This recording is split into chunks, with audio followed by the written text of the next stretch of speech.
কিছু মানুষ তোমার জীবনে আসে খুব আপন হয়ে, তারপর একদিন বুঝিয়ে দেয় ভালোবাসার চেয়েও বাস্তবতা বড়।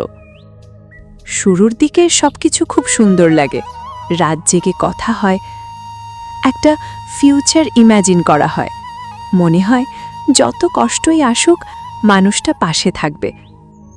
কিন্তু জীবন তো সিনেমা না, এখানে মাসের শেষে টাকার হিসাবও সম্পর্কের ভেতরে ঢুকে পড়ে।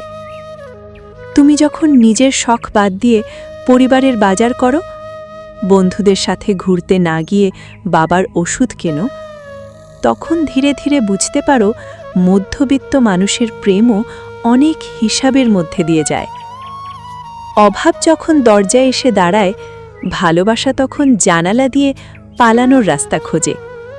কথাটা নিষ্ঠুর, কিন্তু অনেক মানুষের জীবনে এটাই সত্যি।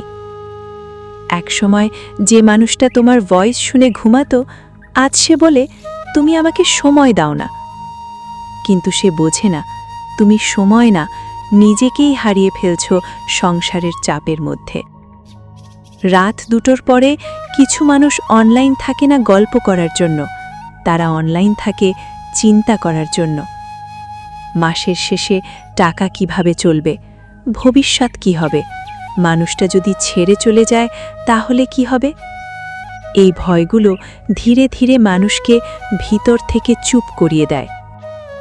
সবচেয়ে কষ্টের মুহূর্তটা তখন আসে যখন তুমি বুঝতে পারো তোমার ভালোবাসায় কোনো কমতি ছিল না, কমতি ছিল শুধু তোমার অবস্থানে। তারপর একদিন রিলেশনশিপটা হঠাৎ শেষ হয়ে যায় না, ধীরে ধীরে শেষ হয়। রিপ্লাই ছোট হয়ে যায়, কেয়ার কমে যায়, প্রায়োরিটি বদলে যায়। আর তুমি একা একা পুরনো চ্যাট স্ক্রল করতে থাকো। মানুষের কষ্ট চোখে দেখা যায় না, শুধু আচরণ বদলে যায়। তাই আজকাল কিছু মানুষ খুব চুপচাপ, কারণ তারা শিখে গেছে সব অনুভূতির দাম হয় না। তবুও একটা জিনিস মনে রেখো, খালি পকেট মানে খালি ভবিষ্যৎ না। আজ তোমার হাতে টাকা নেই, কিন্তু তোমার ভেতরে যদি আগুন থাকে, তাহলে একদিন এই অভাবই তোমাকে অন্যরকম শক্ত মানুষ বানাবে।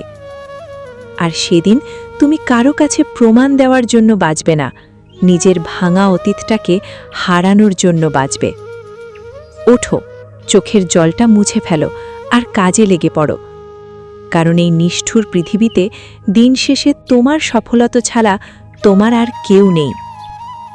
ভিডিওটি যদি আপনার মন ছুঁয়ে যায় তাহলে অবশ্যই একটি লাইক করবেন এবং আপনার মূল্যবান মতামত কমেন্ট করে জানাবেন। এরকম আরও হৃদয়স্পর্শী এবং মোটিভেশনাল ভিডিও পেতে আব্দুল স্টুডিও চ্যানেলটি সাবস্ক্রাইব করে পাশে থাকা বেল আইকনটি প্রেস করে রাখুন। সুস্থ থাকবেন, ভালো থাকবেন। ধন্যবাদ।